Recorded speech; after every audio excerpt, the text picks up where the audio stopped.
La route vers la présidentielle pourrait être encore ouverte pour Marine Le Pen. La Cour d'appel de Paris a indiqué mardi qu'un deuxième procès pourrait se tenir au plus tard début 2026, avec une décision rendue à l'été. De quoi entretenir une lueur d'espoir pour la députée du Rassemblement national. Donc quels sont les scénarios qui pourraient permettre à Marine Le Pen de se présenter en 2027 ? Il n'y a qu'un seul scénario, c'est celui où elle est innocentée ou celui où sa peine est suffisamment réduite pour que l'inéligibilité ne court pas jusque l'élection présidentielle en 2027. Il y a bien un troisième scénario, c'est celui de la grâce présidentielle.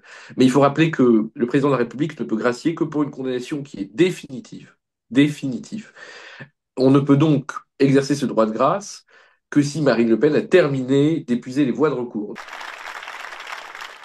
Dans l'attente du deuxième procès et malgré sa condamnation pour détournement de fonds publics, Marine Le Pen conserve son siège de députée à l'Assemblée nationale, mais en cas de dissolution, elle ne pourra pas se représenter.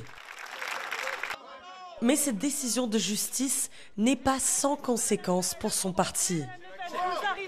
Ça déstabilise, ça fragilise le leadership, l'organisation, la ligne idéologique. Il y a beaucoup de choses qui sont déstabilisées. D'abord, c'est cela.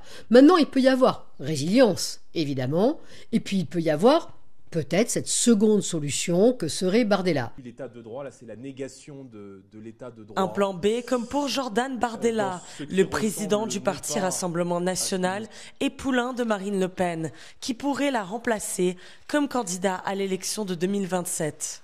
Mais à 29 ans, il pourrait être vu comme peu expérimenté, n'ayant siégé qu'au Parlement européen. En attendant que la justice se prononce à nouveau, le Rassemblement national a déjà lancé sa contre-attaque. Le parti revendique 10 000 nouveaux adhérents et 300 000 signataires de sa pétition de soutien depuis la condamnation de Marine Le Pen.